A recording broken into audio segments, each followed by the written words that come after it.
ಓಂ ಶಾಂತಿ. ಇವತ್ತು ಭಾರತೀಯ ಸಂಸ್ಕೃತಿ, ಭಾರತೀಯ ಪರಂಪರೆ, ಭಾರತೀಯ ಸಂಪ್ರದಾಯದ ಪ್ರಕಾರ ರಾಷ್ಟ್ರೀಯ ಹಬ್ಬ ರಕ್ಷಾಬಂಧನವನ್ನ ನಾವೆಲ್ಲ ಬಹಳ ಸಂತೋಷ, ಸಂಭ್ರಮ, ಸಂತಸದಿಂದ ನಾವೆಲ್ಲ ಇಲ್ಲಿ ಆಚರಣೆ ಮಾಡ್ಲಿಕ್ಕೆ ಸೇರಿದ್ದೇವೆ. ವಿಶ್ವರಕ್ಷಕ, ಜಗದ್ರಕ್ಷಕ, ನಮ್ಮೆಲ್ಲರ ಪರಮ ಪ್ರಿಯ, ಪರಮ ಪಿತ, ಪರಮ ಪಾವನ ಪರಂಜ್ಯೋತಿ ಶಿವಬಾಬನು ಕೂಡ ಬಹಳ ಸಹರ್ಷದಿಂದ, ವತನದಿಂದ ನಮಗೆಲ್ಲರಿಗೂ ರಾಖಿಯನ್ನು ತಂದಿದ್ದಾರೆ. ನಮ್ಮನ್ನ ಇಡೀ ಕಲ್ಪಕ್ಕೆ ಎಲ್ಲಾ ರೂಪದಲ್ಲಿ ರಕ್ಷಣೆ ಕೊಡ್ಲಿಕ್ಕೆ, ತನುವಿನಿಂದ, ಮನದಿಂದ, ಸಾಂಪತ್ತಿಕವಾಗಿ, ಕೌಟುಂಬಿಕವಾಗಿ ಎಲ್ಲಾ ತರದ ರಕ್ಷಣೆ ನಮಗೆ ಬೇಕಾಗಿದೆ. ನಾವ್ ಯಾವುದೇ ತರದ ರಕ್ಷಣೆ ಪಡೆಯೋದಿದ್ರೆ ಈ ಒಂದೇ ಸಮಯ, ಸಂಗಮ ಸಮಯದಲ್ಲಿ ಮಾತ್ರ ನಿಮಗೆ ಎಂತ ರಕ್ಷಣೆ ಬೇಕು, ನಿಮಗೆ ಆ ಎಲ್ಲಾ ತರದ ರಕ್ಷಣೆಗಳನ್ನ ಬಾಬಾ ಸಂಗಮ ಯುಗದಲ್ಲಿ ನೀಡ್ಲಿಕ್ಕೆ ಬಾಬಾ ಸಂತೋಷದಿಂದ ಬಂದಿದ್ದಾರೆ. ಆದ್ರಿಂದ ಇವತ್ತು ನಾವು ಬಾಬಾನ ಈ ರಕ್ಷಾಬಂಧನದ ಸಂದೇಶವನ್ನ, ನಾವು ಬಾಬಾನ ಪ್ರೀತಿಯ ಆ ಬಂಧನದಲ್ಲಿ ನೋಡಿ, ಈ ರಕ್ಷಾ ಬಂಧನ ಎನ್ನುವ ಶಬ್ದದಲ್ಲಿ ಎರಡು ಶಬ್ದಗಳು ತದ್ವಿರುದ್ಧ ಶಬ್ದಗಳು. ಒಂದು ರಕ್ಷಣೆ, ಇನ್ನೊಂದು ಬಂಧನ. ಯಾರಿಗ್ ತಾನೇ ಇಷ್ಟ ಬಂಧನ? ಈಗ ನಮ್ಮನ್ನೇ ಒಂದು ಕೋಣೆಯ ಒಳಗೆ ಎಲ್ಲಾ ಫಲ ಪುಷ್ಪಗಳು ಎಲ್ಲ ಇಟ್ಟು, ಎಲ್ಲಾ ವೆರೈಟಿ ಭಕ್ಷ್ಯ ಭೋಜ್ಯಗಳನ್ನೆಲ್ಲ ಇಟ್ಟು, ವೆರೈಟಿ ಜ್ಯೂಸ್ಗಳು, ಆ ವೆರೈಟಿ ಎಲ್ಲ ತರದ ತಿನ್ನುವ ಕುಡಿಯುವ ಪದಾರ್ಥಗಳನ್ನಿಟ್ಟು, ಬೇಕಾದ್ರೆ ನೀವು ಮೊಬೈಲ್ ಬೇಕಾದ್ರೆ ನೋಡಿ, ಟಿವಿ ಇಟ್ಟಿದ್ದೇವೆ, ಟಿವಿ ಬೇಕಾದ್ರೆ ಆನ್ ಮಾಡ್ಕೊಂಡು ನೋಡಿ, ಆದ್ರೆ ಕೋಣೆ ಬಂದಿದೆ. ಇರ್ಲಿಕ್ಕೆ ಇಷ್ಟ ಆಗ್ತದ? ಬೆಳಿಗ್ಗಿಂದ ರಾತ್ರಿಯವರೆಗೂ ನೀವು ಕೋಣೆ ಬಂದಾಗಿರುವ ಕೋಣೆಯ ಒಳಗೆ ನಿಮ್ಮನ್ನ ಇಟ್ಟಾಗ ಇನ್ನೂ ಒಂದು ಕಿರಿಕಿರಿ. ಅದೇ ಈಗ ಓಪನ್ ಇದೆ ಬಾಗಿಲು, ಈಗ ಓಪನ್ ಇರುವ ಬಾಗಿಲಿನ ಒಳಗೆ ನಮ್ಮನ್ನ ಕೂರ್ಸಿದ್ದಾರೆ, ನಾವಿಗ್ ಬೇಕಾದಾಗ ಹೊರಗೆ ಹೋಗ್ಬೋದು. ಇಲ್ಲ, ನಾನು ಮೊಬೈಲ್ ಇಟ್ಕೊಂಡು ಗಂಟೆಗಟ್ಲೆ ಏನ್ ಮಾಡ್ಬೋದು, ಮೊಬೈಲ್ ಎಲ್ಲ ತಿರುಗಿಸಿ ತರತರದ ದೃಶ್ಯಗಳನ್ನ ನೋಡಿ ಆನಂದ ಪಡ್ಬೋದು. ಆದ್ರೆ ಬಾಗಿಲು ಏನಾಗಿದೆ, ತೆರೆದಿದೆ. ಅಂದ್ರೆ ಮನುಷ್ಯ ಸ್ವಾತಂತ್ರ್ಯವನ್ನ ಇಷ್ಟಪಡ್ತಾನೆ. ಮೊನ್ನೆ ತಾನೇ ನಾವು 80ನೇ ಸ್ವತಂತ್ರ ದಿನಾಚರಣೆಯನ್ನ ನಾವೆಲ್ಲ ಭಾರತದ ಉದ್ದಗಲಗಳಲ್ಲೂ ಆಚರಣೆ ಮಾಡಿದ್ವಿ. ಆದ್ರೆ ನಾವು ಬ್ರಿಟಿಷರ ಬಂಧನದಿಂದ ಅಥವಾ ಬ್ರಿಟಿಷರ ಗುಲಾಮಗಿರಿಯಿಂದ, ಬ್ರಿಟಿಷರ ಆ ದಬ್ಬಾಳಿಕೆಯಿಂದ ಸ್ವತಂತ್ರ ಆದ್ವಿ ಅಷ್ಟೇ. ಆದ್ರೆ ಮಾನಸಿಕವಾದ, ಭೌತಿಕವಾದ ಅಥವಾ ಬೌದ್ಧಿಕವಾದ, ಭಾವನಾತ್ಮಕವಾದ ಬೇರೆ ಬೇರೆ ತರದ ಸಮಸ್ಯೆಗಳಲ್ಲಿ ನಾವು ಇನ್ನೂ ಸಿಕ್ಕಾಕೊಂಡಿದ್ದೇವೆ. ಬಾಬಾ ಹೇಳುವ ಪ್ರಕಾರ ನಾವು ಪಂಚವಿಕಾರಗಳ ರಾವಣನ ಕಪಿಮುಷ್ಟಿಯ ಒಳಗೆ ಸಿಲುಕಿರುವ ಒಬ್ಬೊಬ್ಬ ಆತ್ಮರೂಪಿ ಸೀತೆಯರು. ರಾಮಾಯಣದ ಪ್ರಕಾರ ಒಬ್ಬ ಸೀತೆ ಶೋಕವಾಟಿಕೆಯಲ್ಲಿ ಇದ್ಲು ಅಂತ ನಮ್ಮ ಗಮನಕ್ಕೆ ಬಂದಿದೆ. ಆದ್ರೆ ಪರಶಿವ ಆತ್ಮಾರಾಮ, ನಿರಾಕಾರ ರಾಮನಾಗಿರುವ ಶಿವಬಾಬಾ ನಮಗೆ ಹೇಳಿದರೆ, ಮಕ್ಕಳೇ, ಈ ಜಗತ್ತೇ ಏನಾಗಿದೆ, ಒಂದು ದೊಡ್ಡ ರಾವಣನ ಲಂಕೆ. ಇಲ್ಲಿ ಪುರುಷ ಸ್ತ್ರೀ ಎನ್ನುವ ಶರೀರಗಳನ್ನ ಧರಿಸಿರುವ ಎಲ್ಲಾ ಆತ್ಮರೂಪಿ ಸೀತೆಯರು ರಾವಣನ ಜೈಲೊಳಗೆ ಇದ್ದೇವೆ. ಆದ್ರಿಂದ ಬಾಬಾ ನಮ್ಮನ್ನ ಈ ಸೃಷ್ಟಿಯ ಸತ್ಯ, ತ್ರೇತ, ದ್ವಾಪರ, ಕಲಿ, ಈ 4 ಯುಗಗಳ ಕೊನೆಗೆ ಒಂದು ಸಂಧಿಕಾಲ ಏನ್ ಬರ್ತದೆ, ಸಂಗಮ ಅಂತ. ಸೃಷ್ಟಿಯ ಅಂತ್ಯ, ಹೊಸ ಸೃಷ್ಟಿಯ ಆರಂಭದ ಆ ಸಂಧಿಕಾಲದಲ್ಲಿ ಬಾಬಾ ಈಗ ಪುನಃ ನಾವು ಕಳ್ಕೊಂಡಿರುವಂತ ಆ ಎಲ್ಲ ಮೌಲ್ಯಗಳು, ಆ ಸದ್ಗುಣಗಳು, ಆ ಸದ್ವರ್ತನೆ, ಆ ಸತ್ ಸಂಸ್ಕೃತಿ, ಈಶ್ವರ್ಯ ಸಂಸ್ಕೃತಿ, ದೈವಿ ಸಂಸ್ಕೃತಿ, ಆ ದೈವಿ ಸ್ವಭಾವ, ಗುಣ, ಲಕ್ಷಣ, ಕಲೆಗಳನ್ನ ನಾವು ಪುನಃ ಅಳವಡಿಸಿಕೊಳ್ಳಿಕ್ಕೆ, ಪುನಃ ನಮ್ಮ ಆತ್ಮನಲ್ಲಿ ಅದನ್ನ ತುಂಬಿಕೊಳ್ಳಿಕ್ಕೆ ಬಾಬಾ ವಿಶೇಷ ತರಬೇತಿ ಅಥವಾ ವಿಶೇಷ ಪ್ರೇರಣೆ, ವಿಶೇಷ ಶಿಕ್ಷಣ ಪ್ರತಿ ದಿನ ಕೊಡ್ತಾ ಇದ್ದಾರೆ. ಬೆಳಿಗ್ಗೆ ಸಂಜೆ ನಾವು ಪಡಿತಾನೆ ಇದ್ದೇವೆ. ಈ ಸಾಮಾನ್ಯವಾಗಿ ರಕ್ಷಾಬಂಧನ ಆರಂಭವಾದದ್ದು ಯಾವಾಗ ಅಂತ ಪುರಾಣದ ಪ್ರಕಾರ ಅಥವಾ ಬೇರೆ ಬೇರೆ ಸಾಂಸ್ಕೃತಿಕ, ಸಾಮಾಜಿಕ ಒಂದು ಘಟನೆಗಳಿಂದ ನಾವು ತಿಳ್ಕೊಳ್ಬಹುದು. ತಮಗೆಲ್ಲ ಗೊತ್ತಿದೆ, ಕೃಷ್ಣ ಶಿಶುಪಾಲನಿಗೆ 101 ತಪ್ಪು ಆಗುವವರೆಗೂ ನಾನು ಏನೂ ಮಾಡೋದಿಲ್ಲ, 101 ತಪ್ಪು ಮೀರಿದ ಮೇಲೆ ನಾನು ಅವನನ್ನು ಉಳಿಸುವುದಿಲ್ಲ ಅಂತ ಅವನ ತಾಯಿಗೆ ಮಾತು ಕೊಟ್ಟಿರ್ತಾನೆ. ಪಾಂಡವರು ವಿಜಯ ಪಡೆದ ನಂತರ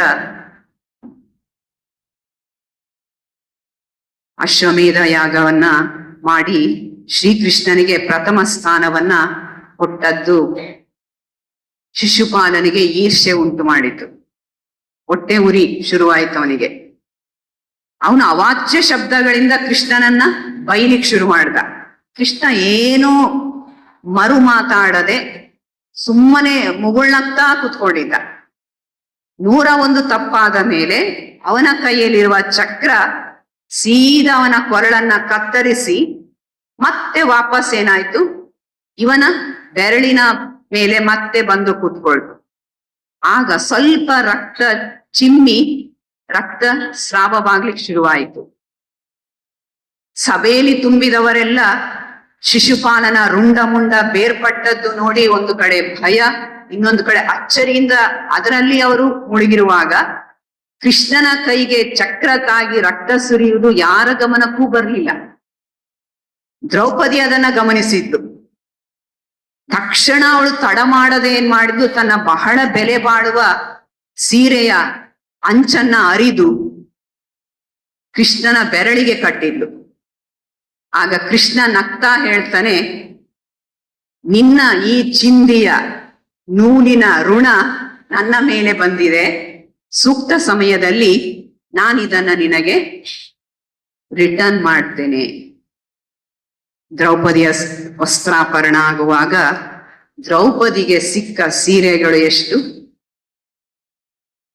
ಅವಳ ಮಾನ ಕಾಪಾಡ್ಲಿಕ್ಕೆ ದೇವರು ಕರುಣಿಸಿದ ಸೀರೆಗಳು ಎಷ್ಟು ಲೆಕ್ಕ ಇದೆ. ಎಷ್ಟು ಸೀರೆಗಳು ಅಕ್ಕಂದ್ರೆ ಹೇಳಿ? 21 ಸೀರೆ ಅಂತ ನಾವು ಕೇಳಿದ್ದೇವೆ, ತಿಳ್ಕೊಂಡಿದ್ದೇವೆ.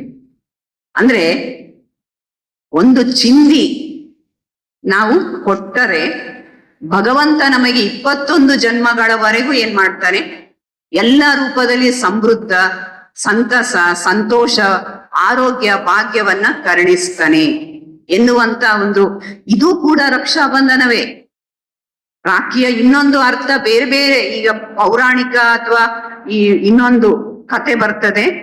ಬಲಿ ಚಕ್ರವರ್ತಿ ಅವನು ಅವನು ವಿಷ್ಣುವನ್ನ ಅವನ ಅನುಗ್ರಹವನ್ನ ಪಡೆದು ಮಹಾವಿಷ್ಣುವನ್ನೇ ತನ್ನ ಅರಮನೆಯ ಸಂಪೂರ್ಣ ರಕ್ಷಣೆಯ ಜವಾಬ್ದಾರಿಯನ್ನ ಮಹಾವಿಷ್ಣುವಿಗೆ ಬಿಟ್ಟುಕೊಟ್ಟಿರ್ತಾನೆ.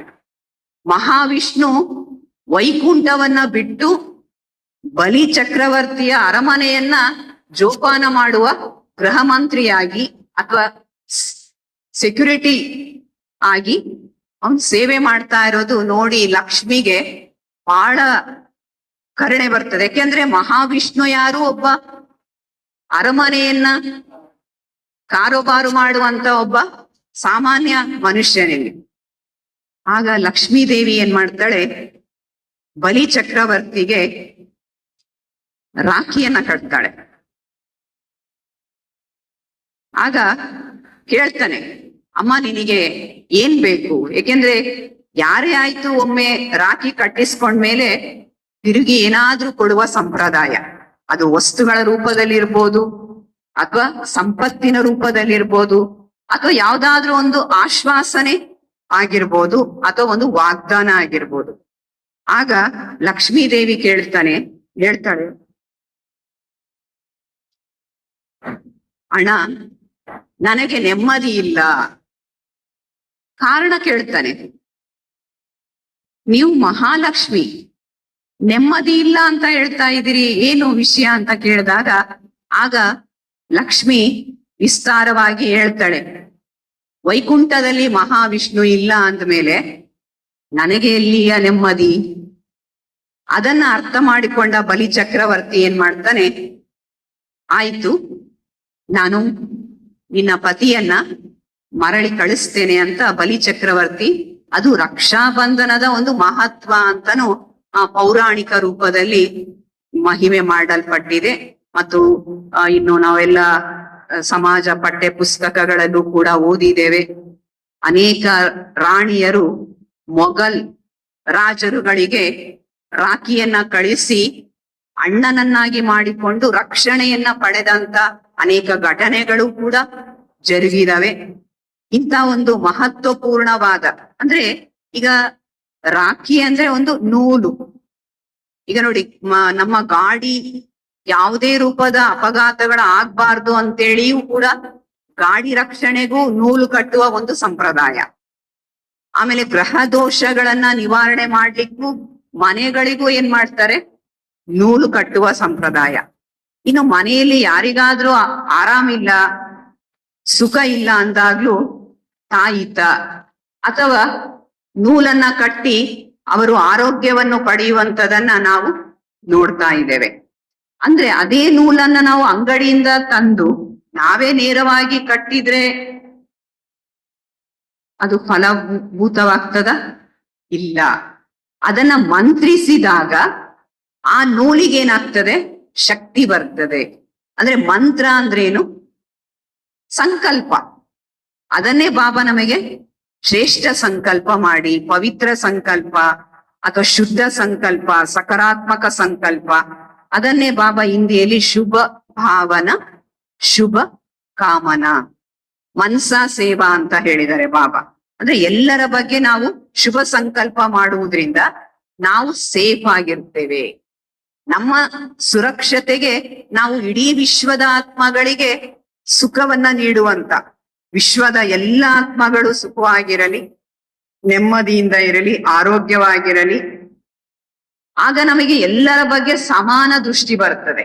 ಈ ರಕ್ಷಾ ಬಂಧನ ವಾಸ್ತವದಲ್ಲಿ ಸೋದರ ಸೋದರಿಯ ಹಬ್ಬ ಅಂತಾನೂ ಆಚರಿಸ್ತಾರೆ, ನೂಲು ಹುಣ್ಣಿಮೆ ಅಂತಾನೂ ಹೇಳ್ತಾರೆ, ಮಲಮಾಸ ಅಂತ ಹೇಳ್ತಾರೆ, ವಿಷ ನಿವಾರಕ ಪರ್ವ, ಪುಣ್ಯ ಪ್ರದಾಯಕ ಪರ್ವ ಎನ್ನುವ ಅರ್ಥದಲ್ಲೂ ಆಚರಿಸ್ತಾರೆ. ನೋಡಿ, ಮಲಮಾಸ ಅಂತಂದ್ರೆ ಮಲಿನತೆ.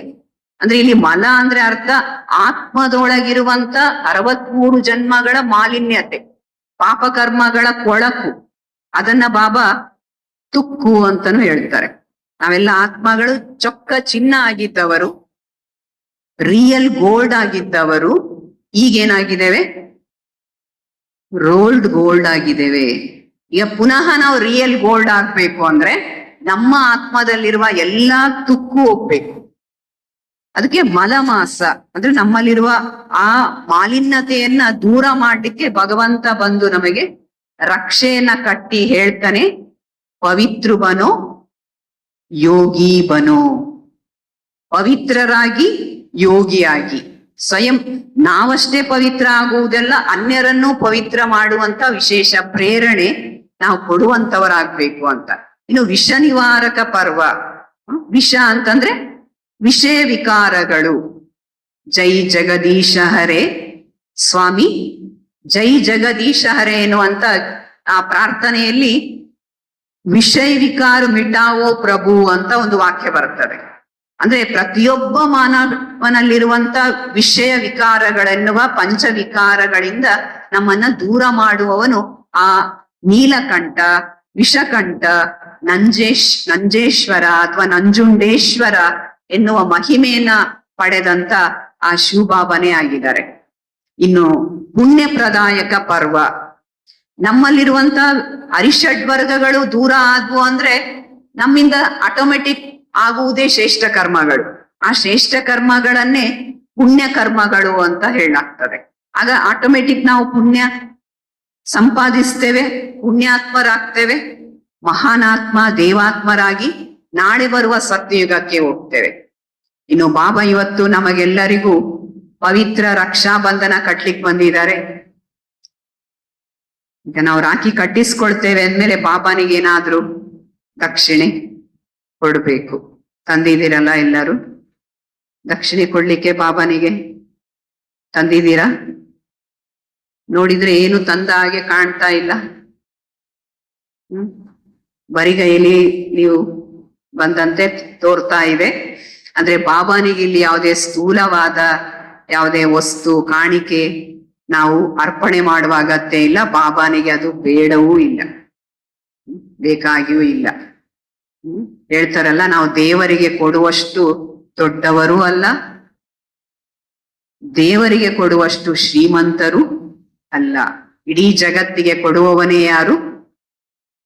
ಎಳೆ ನಿಮ್ಮ ದಾನ, ಬೆಳೆ ನಿಮ್ಮ ದಾನ, ಸುಳಿದು ಸೂಸುವ ಗಾಳಿ ನಿಮ್ಮ ದಾನ. ಎಲ್ಲ ಅವನ ಕರುಣೆ, ಅವನ ಕೃಪೆ. ನೋಡಿ, ಇಂದಿನ ಕಾಲಗಳಲ್ಲೆಲ್ಲ ಒಂದು ಹೊಸ ಮನೆ ಕಟ್ಟಿದಾಗ ಮನೆಯ ಮೇಲೆ ನಾವು ಕಾಣುವಂಥದ್ದು ಶಿವಕೃಪೆ, ಶಿವಾನುಗ್ರಹ ಅಲ್ವಾ, ಈಶ್ವರಾನುಗ್ರಹ. ಈಗ ಮನೆಯ ಮೇಲೆ ನೋಡಿ ಯಾರ ಹೆಸರಿರ್ತದೆ? ಮಗನ ಹೆಸರು, ಮಗಳ ಹೆಸರು, ಅಥವಾ ತಮ್ಮ ಹೆಸರು, ತಮ್ಮ ಹೆಂಡತಿ ಹೆಸರಿನ ಒಂದು ಹೆಸರುಗಳನ್ನ ನಾವು ನೋಡ್ತಾ ಇದ್ದೇವೆ. ಅಂದ್ರೆ ನಾವು ಈಗ ಈಶ್ವರನಗಿಂತ ನಾನೇ ಕಟ್ಟಿಸಿದ್ದು ಮನೆ, ನಾನು ಸ್ವಂತ ಬೆವರು ಸುರಿಸಿ ದುಡಿದ ಸಂಪಾದನೆಯಿಂದ ನಾನು ಈ ಮನೆ ಕಟ್ಟಿಸಿದ್ದೇನೆ ಅಂದ್ಮೇಲೆ ಈ ಮನೆಗೆ ಹೆಸರು ಯಾರ್ದು ಬರ್ಬೇಕು?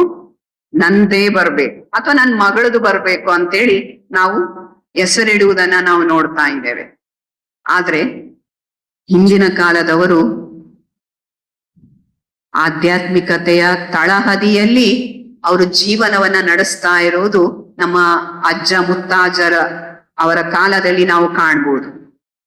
ಆದ್ರೆ ಈಗಿನ ಜನಜೀವನ ಹೇಗಿದೆ ಅಂದ್ರೆ, ಆಧ್ಯಾತ್ಮಿಕತೆ ಗಾಳಿಗೆ ತೂರಿದ್ದೇವೆ, ಆಧುನಿಕತೆ ಏನಾಗ್ಬಿಟ್ಟಿದೆ? ರಾರಾಜಿಸ್ತಾ ಇದೆ. ಎಲ್ಲರೂ ಈಗ ಬಾಹ್ಯ ಏನು ಬ್ರಿಟಿಷರ ಒಂದು ಇಂಗ್ಲಿಷ್ ಭಾಷೆ ಇರ್ಬೋದು, ಅಥವಾ ಅವರ ಒಂದು ಸಂಸ್ಕೃತಿ ಇರ್ಬೋದು, ಅದನ್ನೇ ನಾವು ಅಳವಡಿಸಿಕೊಳ್ಳಿಕ್ಕೆ ಬಹಳ ನಮ್ಮಲ್ಲಿ ಆತುರತ ಅಥವಾ ಬಹಳಷ್ಟು ಕಾತುರತೆಯಿಂದ ನಾವು ಮಾಡ್ತಾ ಇದ್ದೇವೆ. ಆದ್ರೆ ವಾಸ್ತವದಲ್ಲಿ ಈ ಆಧುನಿಕತೆ ಬೇಕು ಬೇಡ ಅಂತಲ್ಲ. ಈಗ ನೋಡಿ, ಎಲ್ಲ ಯಾವುದೇ ಆಫೀಸ್ಗಳಲ್ಲಿ ಹೋಗಿ ಎಲ್ಲ ಡಿಜಿಟಲ್. ನೀವು ಒಂದು ಬ್ಯಾಂಕಿಗೆ ಹೋಗುವ ಅಗತ್ಯವೂ ಬೇಡ, ಎಲ್ಲ ನಿಮ್ಮ ಮನೆಯಲ್ಲಿ ನಿಮ್ಮ ಅಂಗೈಯಲ್ಲೇ ಏನ್ ಮಾಡ್ಬೋದು? ಜಮಾನು ಮಾಡ್ಬೋದು, ನಿಮಗೆ ಬೇಕಾದ ಹಣವನ್ನು ಕೂಡ ತೆಗಿಬಹುದು. ಅಷ್ಟು ಟೆಕ್ನಾಲಜಿ ಫಾರ್ವರ್ಡ್ ಇದೆ.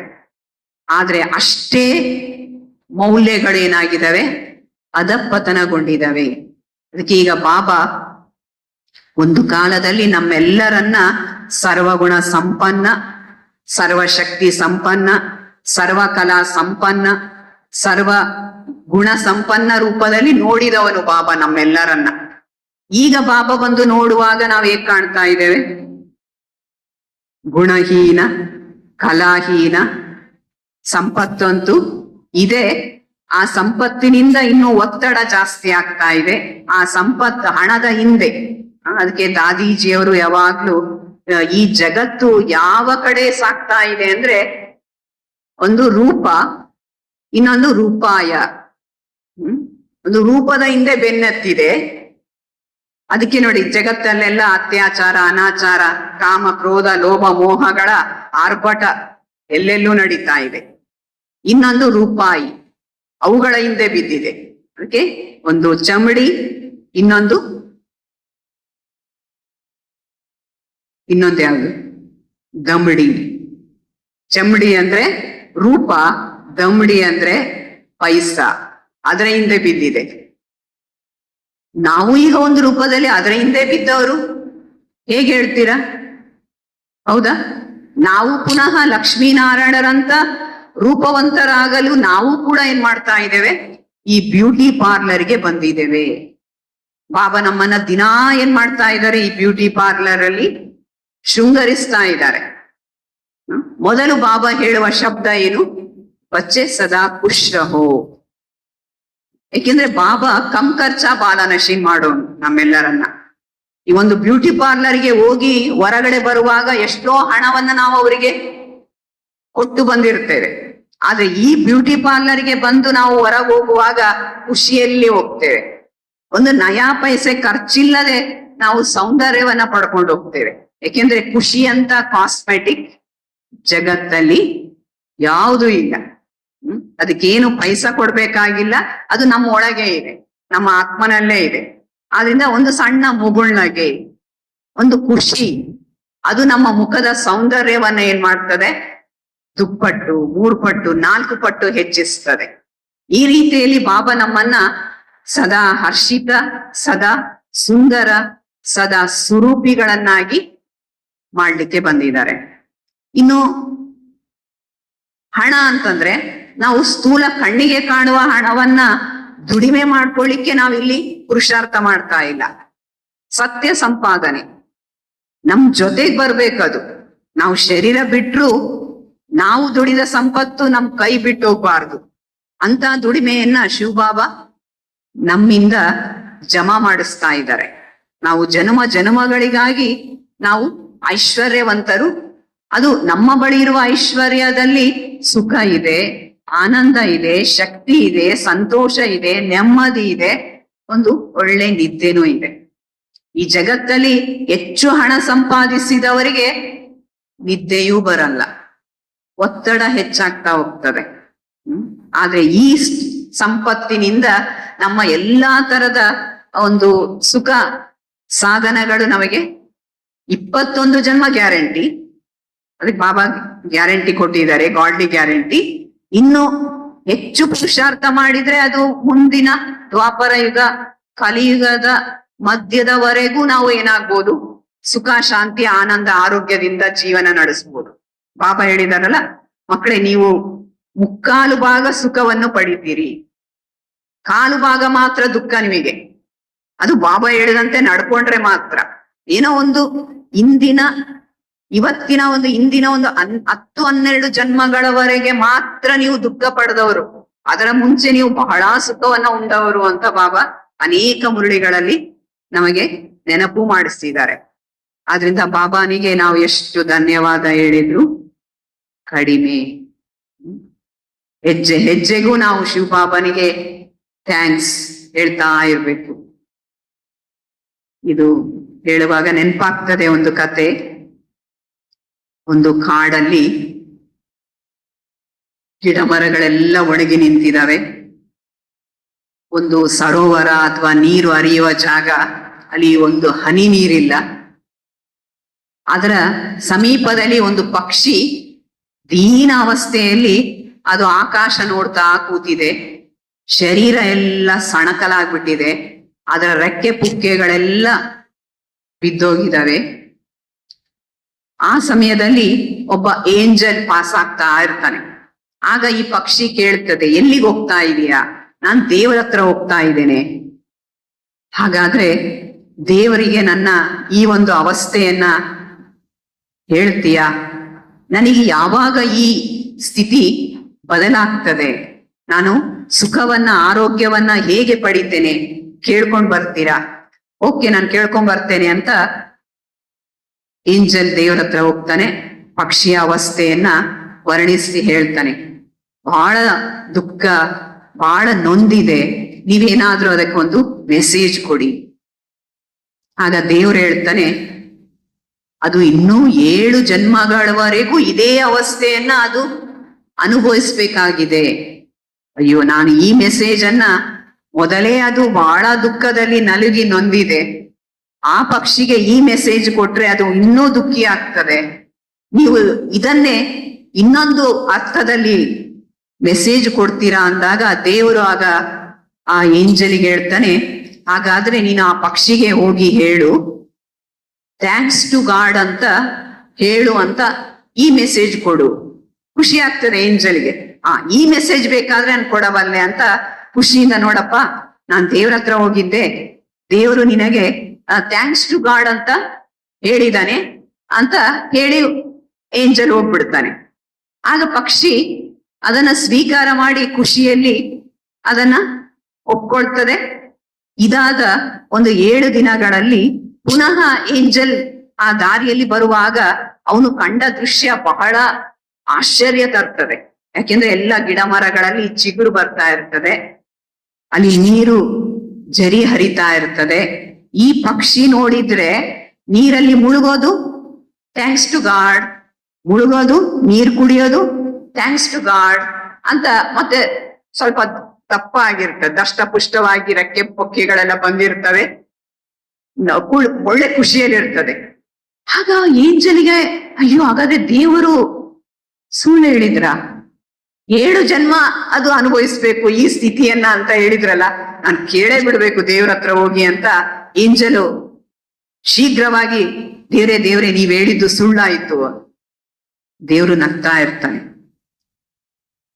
ಸುಮ್ಮನಿರುವುದನ್ನು ನೋಡಿ ಏಂಜಲೇ ಮಾತಾಡ್ತಾನೆ, ಅಲ್ಲ ನೀವ್ ಹೇಳಿದ್ರಿ 7 ಜನ್ಮ ಆ ಪಕ್ಷಿಗೆ ಅದೇ ದುರ್ಗತಿ ಅಂತ, ಆದ್ರೆ 7 ದಿನದಲ್ಲೇ ನಾನು ಹೋಗಿ ನೋಡಿದಾಗ ಅಲ್ಲಿ ಪರಿಸ್ಥಿತಿನೇ ಬದಲಾಗಿದೆ. ಅವಾಗ ದೇವರು ಮುಗುಳ್ನಗ್ತಾ ಹೇಳ್ತಾನೆ, ನಾನು ನೋಡ್ತಾ ಇದ್ದೇನೆ, ನೀನು ಆ ಪಕ್ಷಿಗೆ ಮೆಸೇಜ್ ಕೊಟ್ಟ ನಂತರ ಆ ಪಕ್ಷಿ ಮೆಲ್ಲನೆ ಏಳ್ಲಿಕ್ಕೆ ಪ್ರಯತ್ನ ಮಾಡ್ತಿತ್ತು. ಬಿಸಿಲು, ನೆಲ ಕಾದು ಬೆಂಕಿ, ಗಾಳಿ ಬರ್ತಾ ಇದೆ. ಅದು ಏಳುವಾಗ ನಿಶಕ್ತಿಯಿಂದ ಮತ್ತೆ ಕುಸಿದು ಬೀಳ್ತಿತ್ತು. ಹಾಗಾದ್ರೆ ಮೂಳೆಗಳಿಗೆ ಪೆಟ್ಟಾಗಿ ನೋವಾಗ್ತಿತ್ತು. ಆಗ್ಲೂ ಅದು ಮರೆಯದೆ ಥ್ಯಾಂಕ್ಸ್ ಟು ಗಾಡ್ ಮತ್ತೆ ಹೇಳಲಿಕ್ಕೆ ಪ್ರಯತ್ನ ಮಾಡ್ತಾ ಇತ್ತು. ಮತ್ತೆ ಕುಸಿದು ಬೀಳ್ತಿತ್ತು.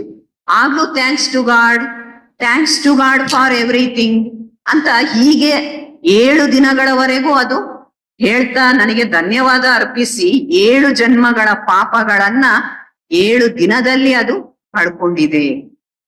ಇದು ನಮಗೆ ಅಪ್ಲೈ ಆಗುವಂತ ಮಾತಲ್ವಾ?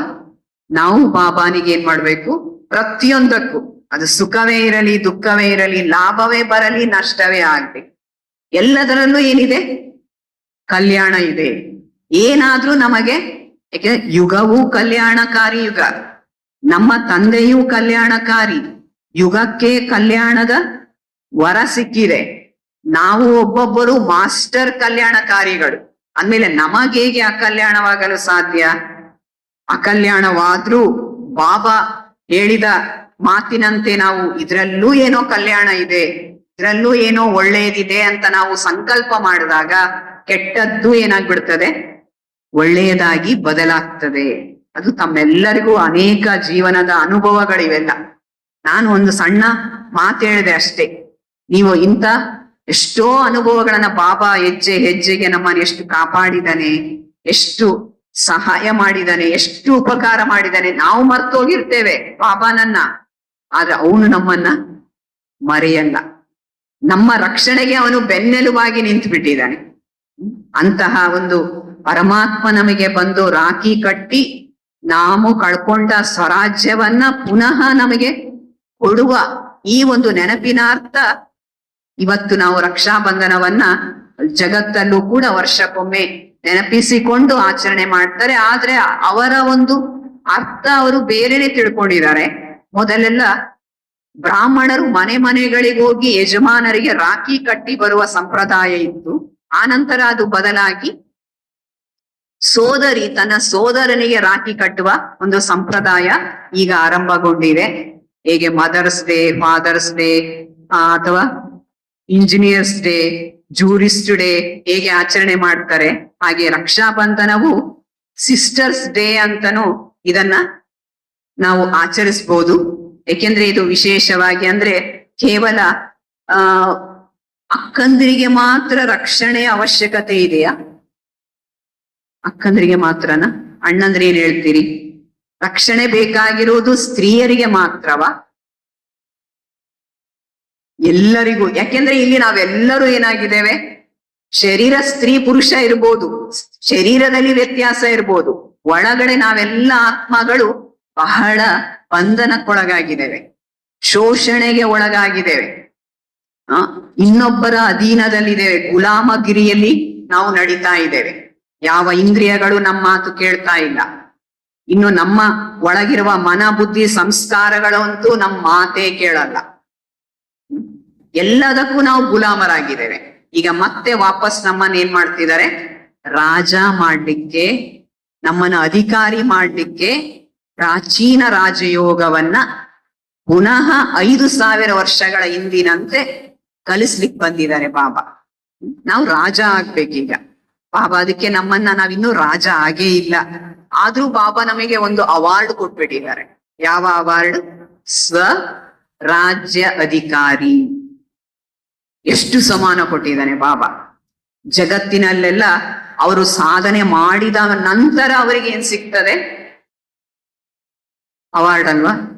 ಆ ಕ್ಷೇತ್ರದಲ್ಲಿ ಅದು ರಾಜಕೀಯ ಕ್ಷೇತ್ರ ಇರ್ಬೋದು, ಅಥವಾ ವಿದ್ಯಾ ಕ್ಷೇತ್ರ ಇರ್ಬೋದು, ಅಥವಾ ಸಾಮಾಜಿಕ ಕ್ಷೇತ್ರ ಇರ್ಬೋದು, ಅಥವಾ ಇನ್ನು ಯಾವುದೇ ಕ್ಷೇತ್ರಗಳಲ್ಲಿ ದುಡಿದು ಸಾಧನೆ ಮಾಡಿ ಹೆಸರು ಪಡೆದವರಿಗೆ ಅವಾರ್ಡ್ ಕೊಡ್ತಾರೆ.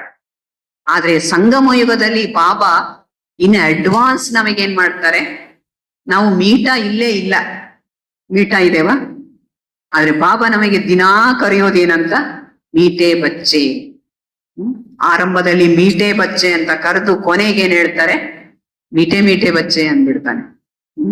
ಮಧುರಾತಿ ಮಧುರ ಮಕ್ಕಳೇ ಅಂತ ಹೇಳ್ತಾನೆ. ಯಾಕೆಂದ್ರೆ ಬಾಬಾ ನಮಗೆ ಹೇಳಿ ಹೇಳಿ ಮಧುರರನ್ನಾಗಿ ಮಾಡ್ತಾರೆ. ಈ ನೋಡಿ, ಜೀವನವೇ ಒಂದು ಪಾಠಶಾಲೆ ಅಂತ ಹೇಳ್ತಾರೆ. ಈಗ ಶಾಲೆಗಳಲ್ಲೆಲ್ಲ ಮೊದಲು ಪಾಠ ಮಾಡಿ ಆಮೇಲೆ ಮಕ್ಕಳಿಗೆ ಪರೀಕ್ಷೆ ಮಾಡುತ್ತಾರೆ. ಆದ್ರೆ ನಮ್ಮ ಜೀವನದ ಪಾಠಶಾಲೆಯಲ್ಲಿ ಮೊದಲು ಬರುವುದು ಪರೀಕ್ಷೆ, ಆಮೇಲೆ ನಾವು ಕಲಿಯುವುದು ಪಾಠ. ಪರೀಕ್ಷೆ ಬಂದ ನಂತರ ನಾವು ಅಯ್ಯೋ ನಾನು ಹಾಗೆ ಮಾಡಬಾರ್ದಾಗಿತ್ತು, ಸ್ವಲ್ಪ ನಾನು ಸಮಾಧಾನದಲ್ಲಿ ಇದ್ಬಿಟ್ಟಿದ್ರೆ ಇಷ್ಟು ದೊಡ್ಡ ಗಲಾಟೆ ಆಗ್ತಿರ್ಲಿಲ್ಲ, ನಾನು ಸುಮ್ಮನಿರ್ಬೇಕಿತ್ತು, ನಾನು ಸಹನೆ ಮಾಡ್ಬೇಕಿತ್ತು ಅಂತ ಆಮೇಲೆ ನಮಗೆ ಪಾಠ ಕಲಿತೇವೆ ನಾವು. ಮೊದಲು ಪರೀಕ್ಷೆ ಬಂದ್ಬಿಡ್ತದೆ, ಯಾರೋ ಏನೋ ಅಂದ್ರು ನನಗೆ ತಡ್ಕೊಳಕ್ ಆಗ್ಲಿಲ್ಲ, ಇವ್ರು ಯಾಕೆ ಹಿಂಗ ಅಂದ್ರು ನನಗೆ, ಸಡನ್ ನಾನು ಏನ್ ಮಾಡ್ತೇನೆ, ರಿಯಾಕ್ಟ್ ಮಾಡ್ತೇನೆ, ಪ್ರತ್ಯುತ್ತರ ಕೊಟ್ಬಿಡ್ತೇನೆ. ನಾನೇನಾಗಿಲ್ಲ, ನನ್ನನ್ನು ಯಾಕೆ ನೀವು ಈಗ ಹೇಳಿದ್ರಿ ಅಂತ ನಾವು ಉತ್ತರ ಕೊಡ್ತೇವೆ. ಸ್ವಲ್ಪ ನಾವು ತಾಳ್ಮೆ, ಸಹನತೆ, ಸಹಾನುಭೂತಿಯನ್ನ ನಾವು ಅಳವಡಿಸಿಕೊಂಡಾಗ ಪರಿಸ್ಥಿತಿಯೇ ಬದಲಾಗಿ ಬಿಡ್ತದೆ. ನಾವು ಆ ಪರಿಸ್ಥಿತಿಯಲ್ಲಿ ವಿಜಯಿಗಳಾಗ್ತೇವೆ. ಅದಕ್ಕೆ ಬಾಬಾ ನಮ್ಮನ್ನ ಎಲ್ಲಾ ರೀತಿಯ ತರಬೇತಿ ಕೊಟ್ಟು ಪುನಃ ನಮ್ಮನ್ನ ದೇವಾನುದೇವತೆ ಮಾಡ್ಲಿಕ್ಕೆ ಬಂದಿದ್ದಾರೆ.